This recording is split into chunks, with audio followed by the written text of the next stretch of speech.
Bismillahir Rahmanir Rahim. Alhamdulillahi Rabbil Alameen. In the name of Allah, the Beneficent, the Merciful, all praise is due to Allah, the Lord of all the worlds. We welcome our friends in South Africa, the United States, and around the world to this week's edition of A Conversation with El-Hajj Mauri Saalakhan. I'm pleased to be your host, coming to you once again through the Salam Media platform out of Johannesburg, South Africa. Salam Media is an online portal for humanitarian journalism. We don't just report the news, we advise you on what you can do about it. Today, we are continuing a conversation that began last Wednesday with a meeting of two presidents, Donald Trump and Cyril Ramaphosa. Our guests, our return guests for this conversation are Kim Heller, an author and independent political analyst, and our brother Tahir Maepa. He serves as Secretary General of Public Service and Commercial Union of South Africa. Welcome back, my friends. And greetings of peace to you both. Assalamu alaikum. Wa alaikum salam wa rahmatullah. Are you with us, Kim? Can you hear me? Yes, good evening to both of you. Okay, great. Now, let's begin with your afterthoughts on your president's visit to America. What are your afterthoughts? Let's start with you, Kim.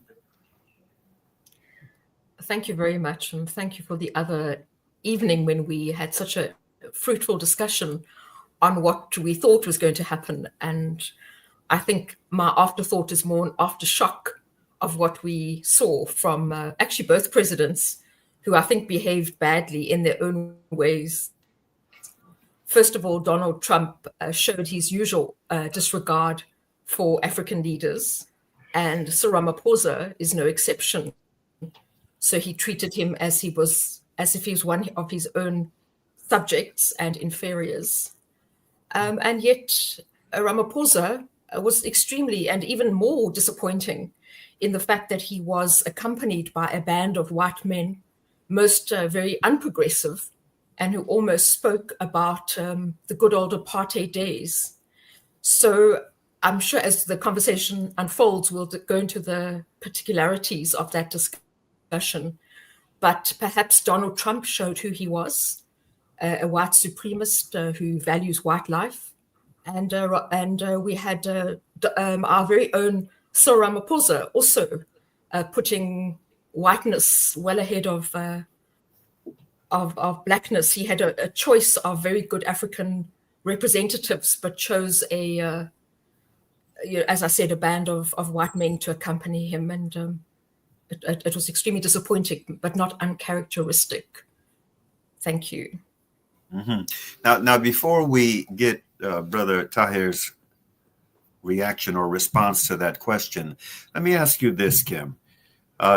Given who your president, Ramaphosa, was meeting with, none other than Donald Trump, a man who has become, unfortunately, for America and much of the world, the face of white supremacy and muscular America first politics, which in fact doesn't really represent America first, the better of the two Americas, but represents a minority that has unfortunately seized control of the social, economic, and political system in this country to the disadvantage of its own citizens. Given the fact that that this agenda, this white supremacist agenda, also aided by none other than your own Elon Musk, is front and center in U.S. foreign policy. Could could it be considered a chess move for the makeup of President Ramaphosa's uh, party that he brought to the United States? Was this a chess move to uh, try to blunt what he probably expected from this president? What are your thoughts on that? Well, that's a very interesting analogy. I suppose it depends, who you're playing the game on behalf of. But Mm-hmm. he played the game perhaps not of a master chess player, but he succumbed to the rules and ruse of Donald Trump. And I think by taking white men, well, apparently half of them were requested by Donald Trump himself, the golfers, as if this is a play and a game of golf rather than a critical geopolitical issue. But he was sure to have these golfing celebrities. But I think that Ronald Reagan, I don't know why he's in my head. Could be an interesting sign. But Cyril Ramaphosa, I think, played the game according to the master's rule. And, we've yet to see in South Africa a truly African president who espouses the value of Pan-Africanism. If we had had the president we deserved, it would have been Steve Biko, who spoke about not Africans must stop playing or Black people must stop being pawns in a white man's game. And I think that's exactly what we said. If Cyril Ramaphosa had any respect and wanted to show that this is an African government, he should have taken strong African leaders who are far more qualified and informed than the circus of whites that we saw perform in the White House. Mm-hmm. Brother Tahir, your afterthought on the meeting that just took place a couple of days ago. Shukran, El-Hajj. I revisited our conversation last week, and I just wanted to check where we were on point and where we a bit missed our analysis in terms of what was going to transpire there. I think we were on the mark. I think what the two main, both our president and president of the United States, they didn't disappoint. Donald Trump is a bully, and he continued with his bullying tactics. And our president is regaled in cowardice. And again, he went to the United States and did everything in his power to try and please this bully. But bullies are never satisfied. They will always push the mark to their ends. And when we thought that things are going our president's way, after he has sucked up to Donald Trump, promising him our rare minerals, promising him this and that, and then boom, Donald Trump then switched off the lights. And that in itself, it was again another opportunity for our president to demonstrate that he is not oblivious of what is happening in the country. For him to even suggest that he doesn't know what Donald Trump was playing, we all know where those crosses were. If I don't think they're still there. They were there for a particular event that all South Africans know. The then Minister of Police, who comes from the African National Congress, went to that area after the demise of the two couple that were killed. And all that information was known. We all know that that is not grave sites. And as a president of our country, to make that gesture, I want to know where that is, because I don't know where that is. That in itself, it demonstrated the kind of a person our president is. He really likes to play victim and ignorant to things. He's always shocked to see things. And what is even worse, the Minister of Intelligence of our country was sitting right in the same room. These are the people who are supposed to have prepared for this eventuality. I mean, all of us, we knew that Trump, the issue of genocide, is not going to just drop it and just leave it to chance. He was not going to. The only reason why you saw that Elon Musk in that room was to make sure that the emphasis on that is made. Not that it's true, but that is the stick that they use in to beat us into submission so that they can get what they want. And they used it very well. And as I was listening to the speeches by Julius Malema that were used as a premise to justify the so-called genocide in this country, I was saying to myself, this is really laughable, because at the end of the day, what Julius said is what a lot of South Africans are saying, and even people within his party, President Ramaphosa, sing that song, "Kill the Boer, Kill the Farmer." In fact, the former president, Thabo Mbeki, also came in recently and defended the song. But for some reason, Ramaphosa and everybody who was in the room were unable to stand firm and say that even our courts have ruled on this thing, because that's the truth. It doesn't matter whether the West like that truth or not.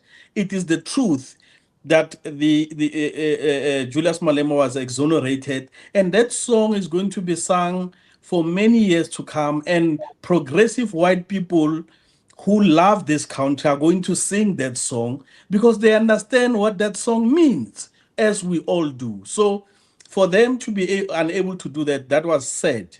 And the mere fact that out of everybody in that room, people who were unelected were the ones who were given the center stage. They were the ones who were representing South Africa on behalf of our president. That is the part that is, for me, very puzzling. Then why are we electing people into government if they cannot defend the sovereignty of our country?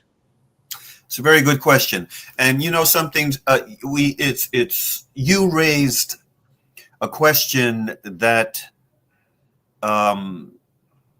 touches upon two pieces of video that I selected for us to show in this revisit of the meeting that took place. Brother Saalak, let's see the longer of those two videos, the video that relates to what our brother, the issues that he just raised. Let's see that longer piece of video, brother. What will it take for you to be convinced that there's no white genocide in South Africa? Well, I can answer that for the president. It's for him. I'd rather have him answer. Yeah, I'd rather answer that. It will be. My president will respond to you. Yeah, let me. Thank you, Mr. President. It will take President Trump listening to the voices of South Africans, some of whom are his good friends, like those who are here. When we have talks between us on around the quiet table, it will take President Trump to listen to them. I'm not going to be repeating what I've been saying. I would say if there was Afrikaner farmer genocide, I can bet you these three gentlemen would not be here, including my Minister of Agriculture. He would not be with me. So it'll take him, President Trump, listening to their stories, to their perspective. That is the answer to your question. But Mr. President, I must say that we have, wait. We have thousands of stories talking about it. Sure. And we have documentaries, we have news stories, and that. Is Natalie here? Somebody here to turn that? I could show you a couple of things, and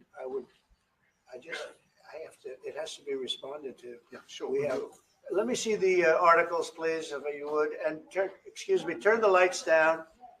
Turn the lights down, and just put this on. It's right behind you, Johan. There's nothing this parliament can do, with or without you. People are going to occupy land. We require no permission from you, from the president, from no one. We don't care. We can do whatever you want to do. Who are you to tell us whether we can occupy land or not? We are going to occupy land. Yes. South African occupy land. That's who we are. Honorable member, can withdraw my membership from this useless parliament?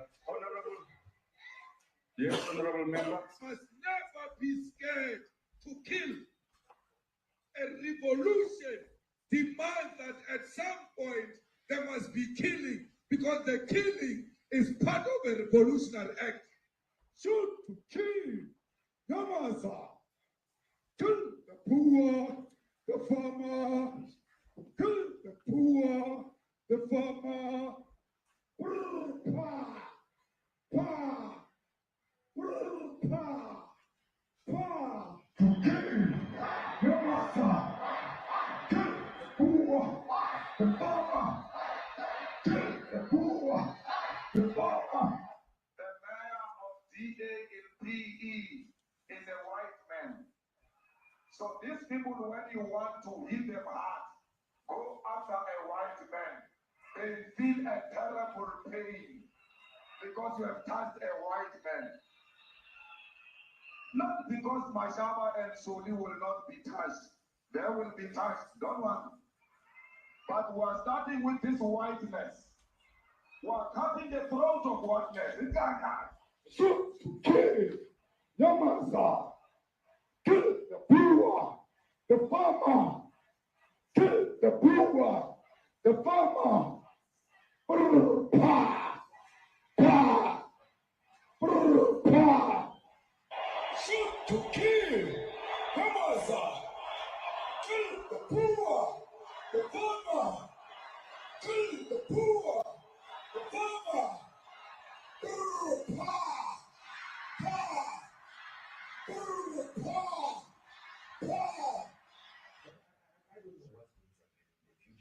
I'm saying to you, was not called for the killing of white people, at least for now. I can't guarantee the future. Yeah, but I mean, you'd understand somebody watching that, especially as it gets shared on Twitter. They freak out. It sounds like a genocidal.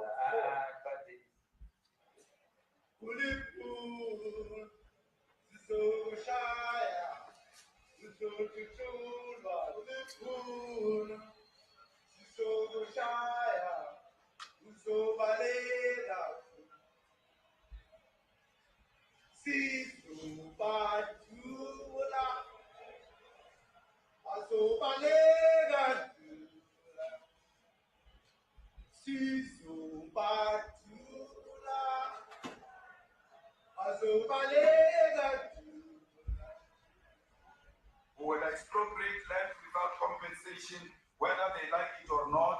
If they object, they can seek refuge in America. Now this is very bad. These are burial sites right here. Burial sites. Over 1,000 of white farmers, and those cars are lined up to pay love on a Sunday morning.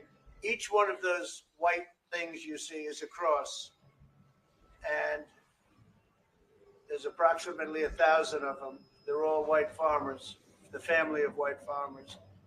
And those cars aren't driving. They're stopped there to pay respects to their family member who's killed. And it's a terrible sight. I've never seen anything like it. Both sides of the road, you have crosses.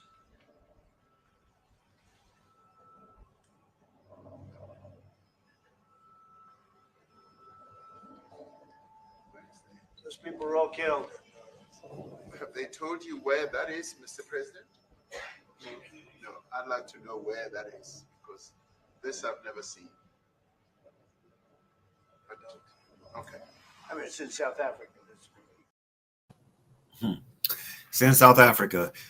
Brother Tahir, you know, perception is sometimes far more powerful than reality. We know the perception that Donald Trump and his party wanted to convey with that piece of video. We know the pressure, the image, the impression, and the pressure that he wanted to generate from that imagery. given what you said before we showed that that piece of video, and now, you know, revisiting the video itself, what would you say to the viewing audience about concerning the issues raised, both by the video and by the comments that were made by both your Ramaphosa and Trump? Well, the first thing is to do the correct thing and dispel the allegation that those are burial sites. They're not Okay. burial sites. That's one. Because the moment you say burial sites, it's like a mass burial of mass shootings that you guys have in the United States. You know, you guys there, you shoot each other at schools almost every second week. We don't have such things in South Africa. That's one. The second thing that I would have explained to the Americans and the journalists that were there is the actual reason why that memorial was placed there. That was a memorial for not white farmers. It was people who died in the farms, and majority of which happened to be black workers of those farms. I would have explained that to the American people, that those people represent criminality that we are tackling in the country. And by the way, those people who committed those serious crimes were arrested, they were convicted. That's another thing. Secondly, as a president, I would have said to the American people, you must also understand that me, myself, and I'm also a farmer. And my farm was broken into, and $300,000 or $500,000 were stolen in cash in my own farm. Then he can explain where he got the dollars from. But it's a fact that he's also personally is a victim of the same criminality that we are talking about. So the mere fact that he denied to even know what that is all about, that tells you a lot. Either the man is completely ignorant of what is happening in our country, or alternatively, this whole thing was staged for a particular purpose. Kim, your thoughts. Let's hear from you. Yeah, I think that was an excellent analysis as always. Yeah, I mean, I actually put up a hashtag on my timeline to say White House movies, because that really was it. And the scenes that unfolded were ridiculous. You know, I think the fact that that freedom song has been so villainized and demonized is very problematic. And, you know, as a white South African, I can say that I recognize the value of that song, and also understand that it came from a long history of fighting colonialism and apartheid, and that the system of oppression in South Africa has yet to fall. So the legitimacy of playing that song in a post-apartheid society is very relevant. And I've written to this effect that it's very important that young African children understand the history, which is always whitewashed and told according to the white man.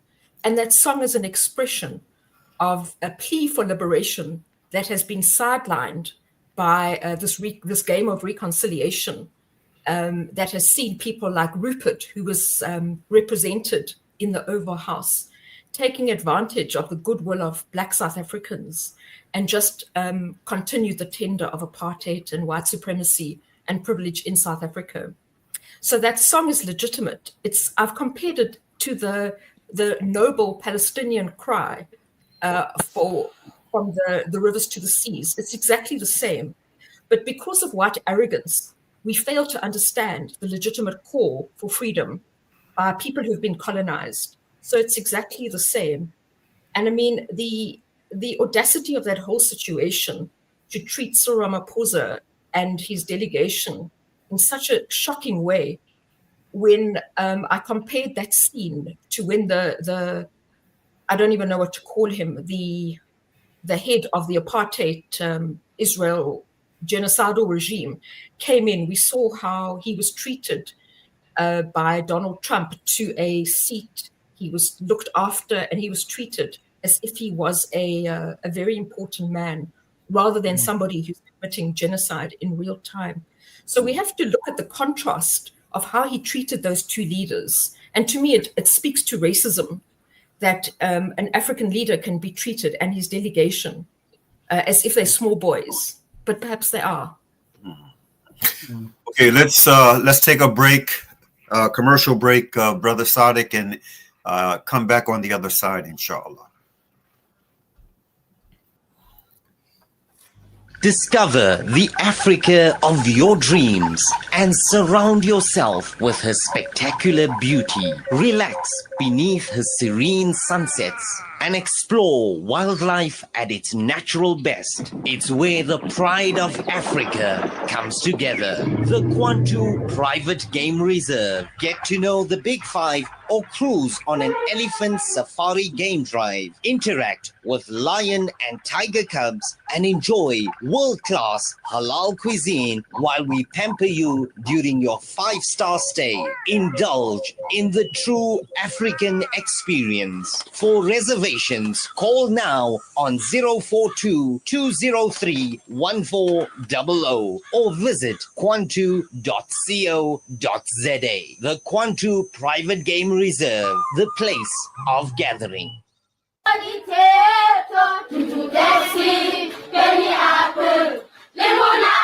Penny Appeal's Education First campaign helps children to get access to quality education. I'm 14 years old. When I grow up, I'd like to be a scientist. We believe every child belongs at school, And we want education, a better education. learning and dreaming their way to a better future.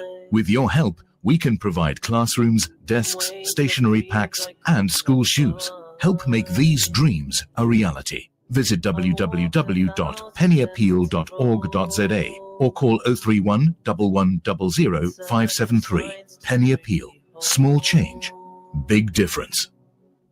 Shimmer, sparkle, captivate. Nothing less than a masterpiece. Droplets of gold inspires precious design. Platinum bursts with intricate freshness, and every pure diamond becomes more than just a girl's best friend. Voda Gold Gem Jewelers, where timeless dreams become a reality. Come to us. We tailor-make designer gold, platinum, and diamond jewelry. Trade in or remodel your old gold. Clad yourself with classy name-branded watches. We offer insurance valuation and freezer card calculation. Visit us at 534 Ridge Road, Overport, or call 031 208 9142. Voda Gold Gem Jewelers, manufacturers of fine gold and diamond jewelry. Operation Kurbani Maulana Timur will once again be taking a trip abroad for Kurbani. Many people in the villages live well below the poverty line and only eat meat on the days of Eid al-Adha.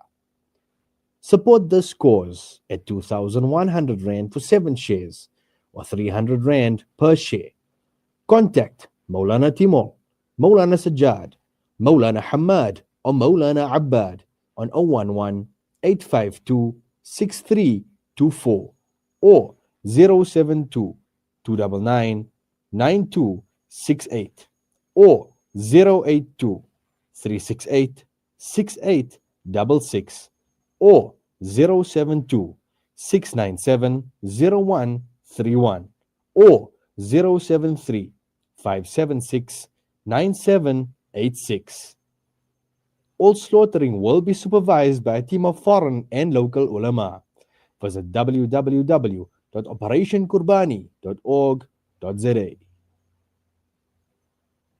Our brothers and sisters in Palestine are enduring unimaginable hardships. Ashraful Aid teams are on the ground delivering crucial aid to those in need. But we can't do it alone. Palestine is suffering and they need your help. Your support can make a world of difference. Visit www.ashrafulaid.org today and donate to bring hope, relief, and healing to those who are in need. Listen to something fresh. Listen to Salam Media. Welcome back to this week's edition of A Conversation with El-Hajj Mauri Saalakhan. I am pleased to welcome back Kim Heller, and Tahir Maeba. Let's continue the conversation with the following. While creating a hostile atmosphere for immigrants from other parts of the global south and deporting a growing number, President Trump and his administration are welcoming white South Africans as refugees allegedly fleeing oppression. Now, this was the first media question that came up in the press conference that just took place. And it's interesting to see how President Trump responded. Let's see that piece of video, Brother Sadiq. Any questions, please? Mr. President, you welcome white Afrikaner refugees here. Can you explain to Americans why it's appropriate to welcome white Afrikaners here when other refugees like Afghans, Venezuelans, Haitians have all had their protective status revoked? Well, this is a group, NBC, that is truly fake news. They ask a lot of questions in a very pointed way. They're not questions, they're statements. We've had tremendous complaints about Africa, about other countries too, from people. They say there's a lot of bad things going on in Africa, and that's what we're going to be discussing today. When you say we don't take others, all you have to do is take a look at the southern border. We let 21 million people come through our border, totally unchecked, totally unvetted. They came from all over the world. In many cases, they're criminals. They come from prisons. They come from mental institutions. They come from street gangs. They're drug dealers. So don't say that we didn't take them. We're trying to get them out as fast as we can. And we're doing record business on that. And we just won a big case where we're allowed to send back hundreds of criminals to Venezuela. Just won that today in the Supreme Court. I'm happy to hear. But we do have a lot of people are very concerned with regard to South Africa, and that's really the purpose of the meeting. And we'll see how that turns out. But we have many people that feel they're being persecuted, and they're coming to the United States. So we take from many locations if we feel there's persecution or genocide going on. And we had a lot of people. I must tell you, Mr. President, we have had a tremendous number of people, especially since they've seen this. Generally, they're white farmers, and they're fleeing South Africa, and it's a very sad thing to see. But I hope we can have an explanation of that, because I know you don't want that. It's a kind of a different meeting. Normally we have meetings, we talk about trade, and we'll be talking about trade and other things. But that certainly will be a subject that comes up. Yeah. Yes, among other things, our president is an equal opportunity insulter. Your thoughts on what we just saw, Kim? Well, it's just absurd, actually. And we've even had media reports today showing that we don't even think that those white refugees are even white farmers. They seem to have been quite privileged workers and with property that they've sold. So this whole thing is just a mark of such dishonesty and double standards. And the painful thing is that there are refugees, millions across the world and in Africa, who are battling for their lives and fleeing from disease, from civil wars, often initiated from Western headquarters, that have a real need for a home and refuge. But these are being ignored. But there's been an interesting word used. We want refugees that affiliate to our American culture. So clearly, those with a dark skin tone, brown or black, are not suitable. They're not deemed to be those that will easily affiliate into the America of Trump. And I'm not sure if we discussed this last week when we were on your wonderful show, but the UN itself said that there was not one individual in South Africa, black or white, that qualified for refugee status. So this is just a sham and a total disrespect for millions across the world who are in a deep, desperate sense of homelessness and displacement. Well said, Kim. Tahir, what's your thoughts on what we just saw? Look, I think Donald Trump is rewriting international law in accordance to how they want to see the future of the world. And that future is not going to be based on fairness or on justice. It's going to be based on whether you conform to their idealistic ways of how the world should look like. And the whiter the world, the better for them. And that is it's a major problem for the United States, because of the United States itself is no longer as white as it used to be, and it's getting worse by the day. And I mean, I was looking at some statistics that suggest by 2030, America may not, white Americans may not be the majority in America. So that kind of mental handicap, unfortunately, is not even going to work in America. But for the purposes of South Africa, I think we need to encourage racists to take up the offer with Donald Trump, since we are not killers, because some of them, they are racist to the extent that they will probably deserve to be mutilated. But we are not killers in this country. That's why we put up with this nonsense for 30 years after democracy, and yet they're still continuing with their nonsense. And by the way, the main instigators of this whole genocide thing, they made it clear to everybody that they are going nowhere. I mean, how do you suggest that you have been prosecuted in a country and you come and say that you're not going anywhere?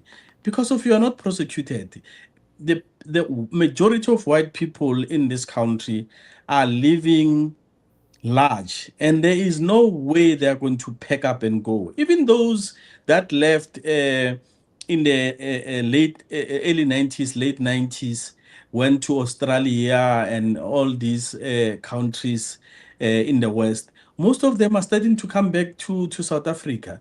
And the only reason why they are coming back here, because of their whiteness.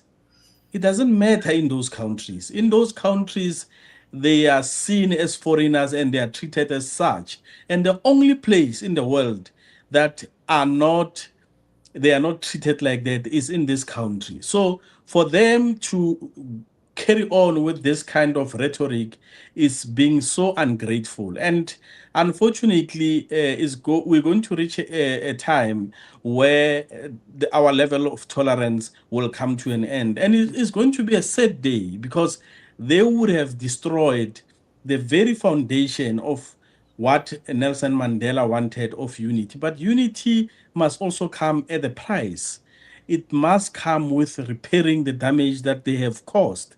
But they are not willing to repair the damage. In fact, they insist that they want to have a country within a country, meaning that they still believe that the apartheid regime was the best for them. And that in itself is a problem. So please, let's encourage these people to leave our country. Let them go to the United States so that we can live in peace with progressive white people. You mentioned Nelson Mandela. And Nelson Mandela was referenced by your president during that White House meeting. What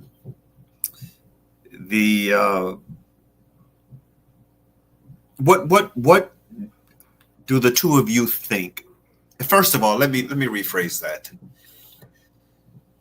What is the impression of Nelson Mandela today in South Africa, especially in Black South Africa, given the disappointment, unfortunately, that the African National Congress has been, and the fact that, you know, Nelson Mandela, a long-held political prisoner, a man who, despite the deficiencies of his party, maintained, from my humble perspective, a an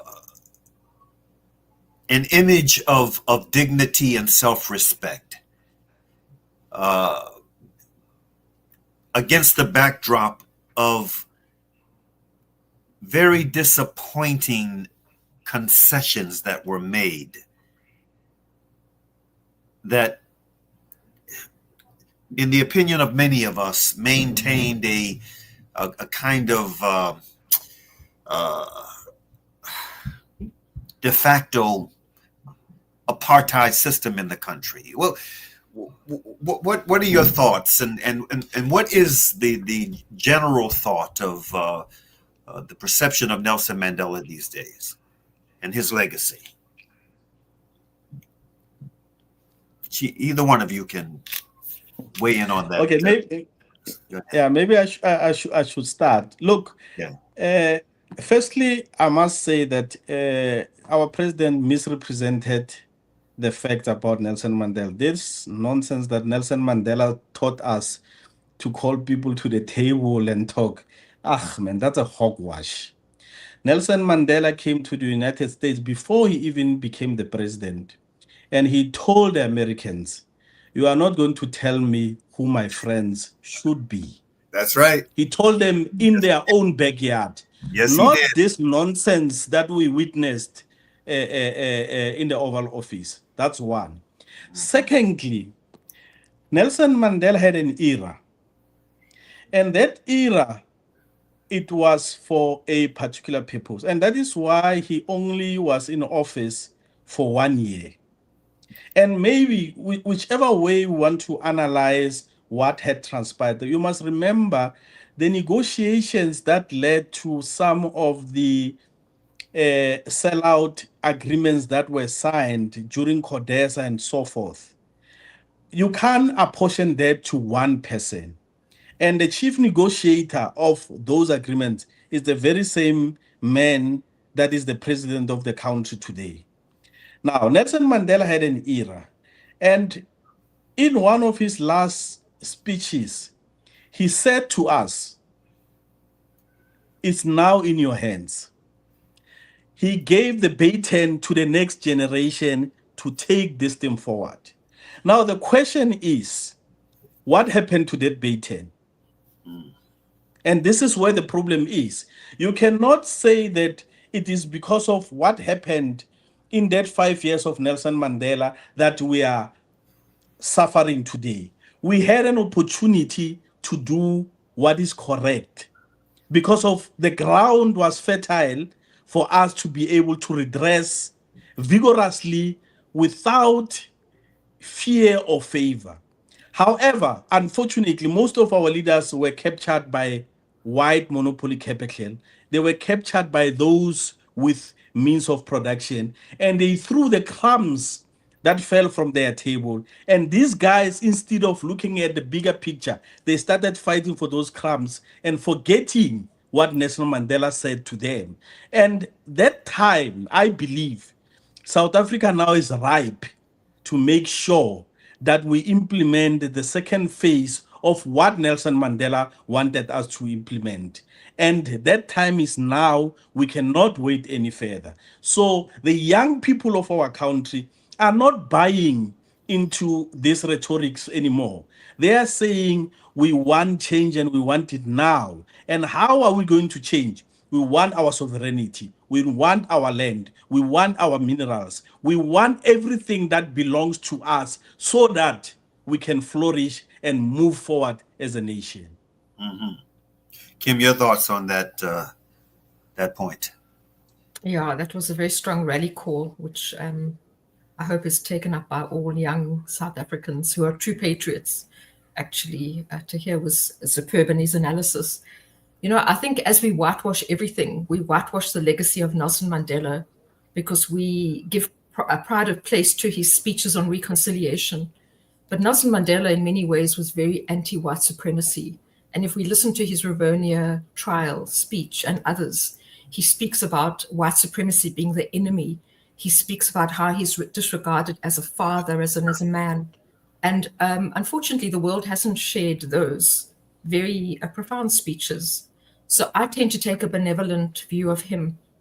And we, as white South Africans, were given an undue gift by Nelson Mandela and the ANC government, the gift of forgiveness, which none of us ever asked for.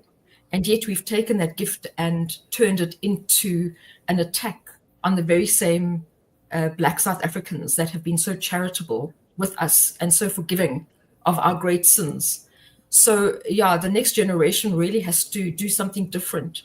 And what surprises me is why there hasn't been a level of violence against white people, actually, because we maintain our privilege. Black people continue to live in squalor and poverty, not of their own making, but because of apartheid. And Tahir said something which just reminded me of a brilliant author, African-American author, who it's a brilliant book by Tom Burrell, who speaks about how often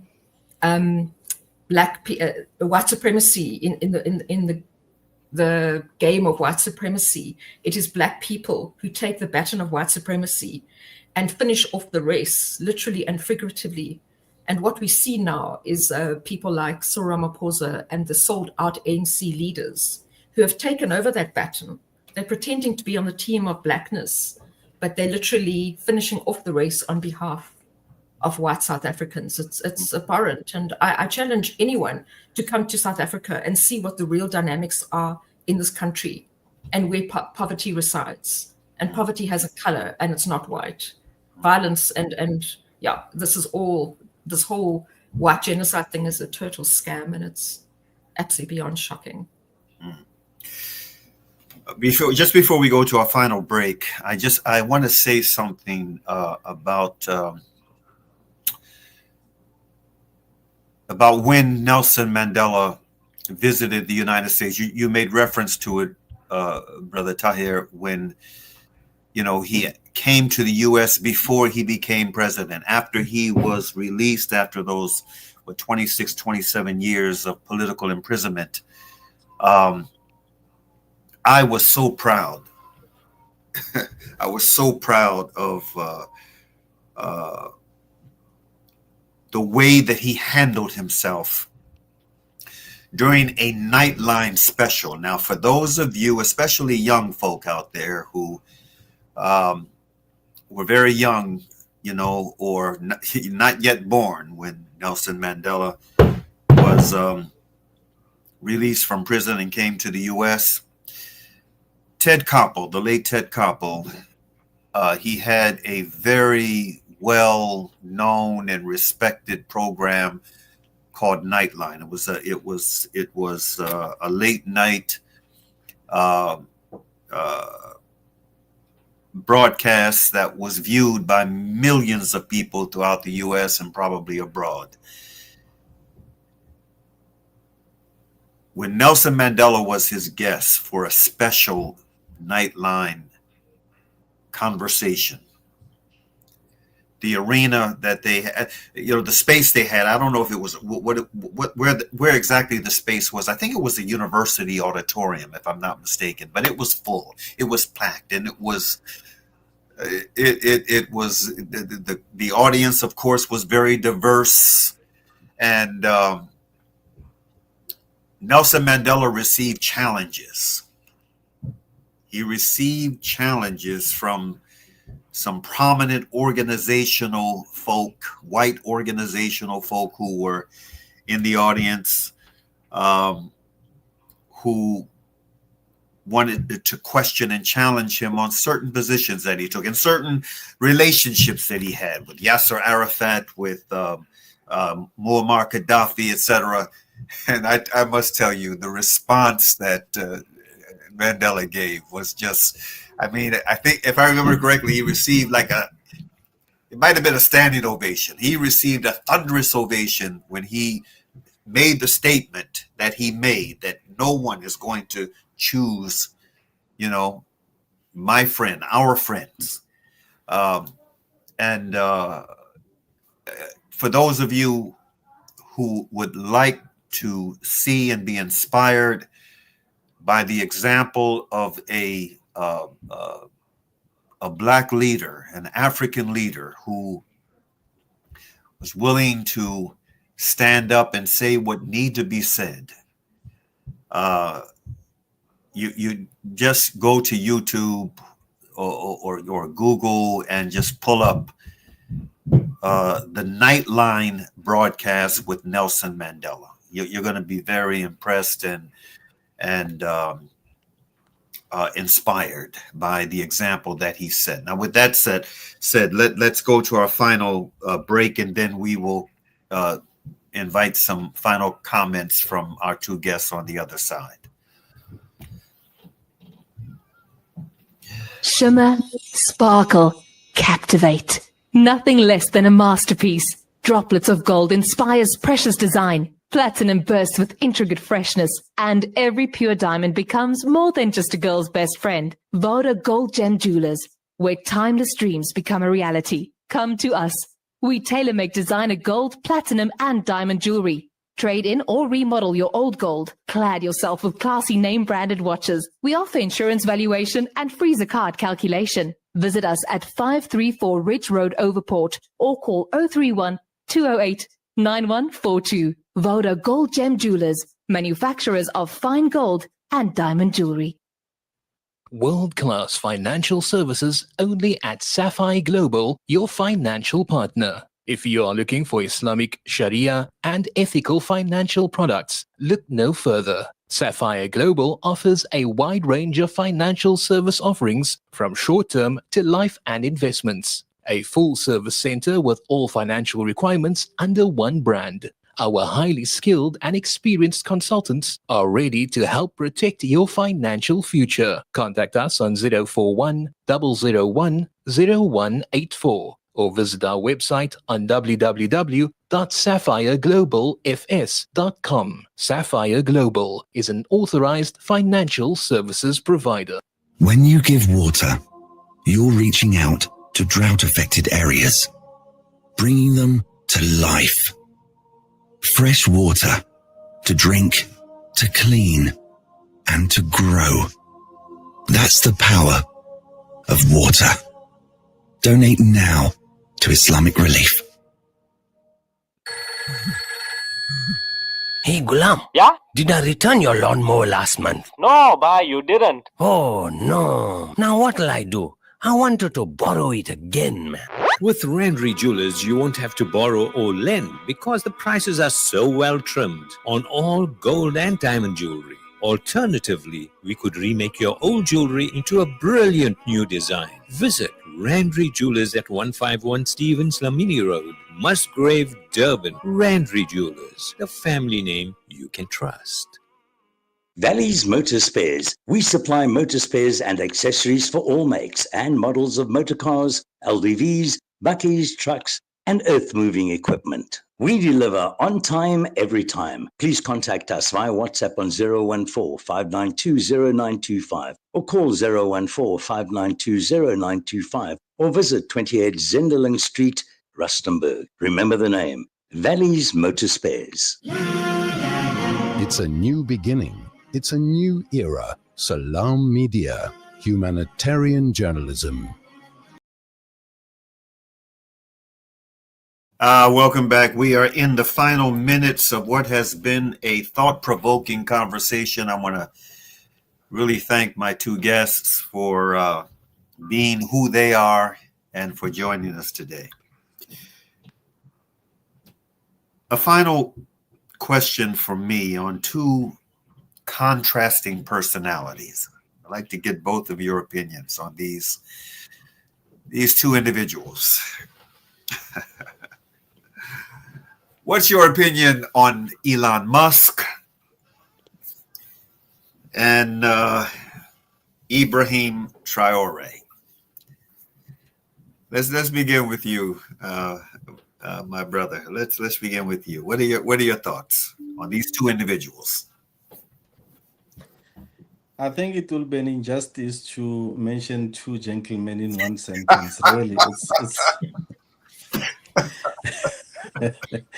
you know. There's certain things that we must avoid because Elon Musk. We need to compare him to the likes of Hitler's.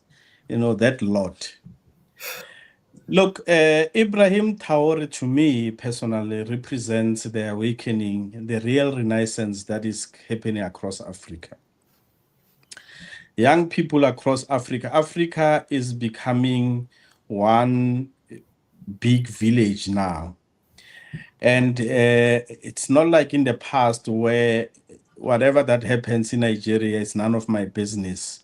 Whatever that happens in Cote d'Ivoire, it's none of my business. Africans are starting to realize that the only reason why the West was able to keep us in check and in chains for this long, it is because they made us to believe that we are not one people and we don't have the same interests. And Ibrahim Traore is one of those young people that are proving that, in fact, you don't even need democracy for you to look after your people or to progress as a nation. This thing that they fed us, that democracy is the alpha and omega of running a country, it's a myth that is being destroyed right in front of our eyes. In fact, democracy brought us nothing, especially in Africa. It brought us humiliation. It has brought us suffering. It has brought us a lot of indignity. All that we need a benevolent leader, a loving leader who loves his people and his nation, and he puts his people before any other thing. And Ibrahim Traore represents exactly that. He is the servant of his people. And because of that, he scares a lot of people, not the West. He scares Africans more than the West. Most of African leaders, they are running for cover because of this, what Ibrahim is doing. If it catches fire, I can assure you 99% of the so-called leaders in Africa, they are going to be deposed, they are going to be removed because of these are puppets of the West, and they are being used against us for the benefit of the West. We don't need them. We need to replicate Ibrahim Traore's in every country, in every province, in every village, in every street until Africa is free. Kim, let's hear from you. That was a very mischievous question, and I'm telling the truth when I say my screen literally began to fade when you said that. And I once mentioned white witchcraft on Elon Musk's platform, and I was banned for a while, so I'm not going to use that word. But let me just say that. But on a serious note, we mustn't isolate Elon Musk and the refugees and AfriForum and all of these as separate to white South Africans, because we must all, as white South Africans, we are all like that. None of us have relinquished our privilege. So I'm always at pains to say that we must take responsibility for them, because none of us are better. We still remain privileged. We still remain the oppressor in South Africa. So let us not see that as a fringe group. It's not. That is generally the mentality of white South Africans. May we live to see true leaders in Africa, such as we're seeing with the emergence of Traore and the re-emergence of the spirit of Thomas Sankara. Thank you for a beautiful interview as always. I want to thank you both. This has been a thought-provoking, as I knew it would be, conversation, and I can't wait to share it with as many folk within my network as possible. Encourage them to not just listen to it, but really think deeply on the responses to the questions raised. We are engaged in a struggle that is impacting this global community of ours. And, the challenge is not going to go away anytime soon. So again, thank you both. I know it's evening in South Africa. May you both, when you go to bed tonight, have a peaceful night's rest and a happy morning's rise. We want to end our broadcast as we normally do with a verse from the Quran. Bismillahir Rahmanir Rahim. Wal asr. Innal insana lafi khusr. Illa alladhina amanu wa amalu salihati wa tawassaw bil haqq wa tawassaw bis sabr. Which means, in the translation of the meaning, in the name of Allah, the Beneficent, the Merciful, by the token of time through the ages, surely humanity is in loss, except those who believe and do good, and exhort one another to truth, and exhort one another to patiently persevere. Peace be unto you. Assalamu alaikum.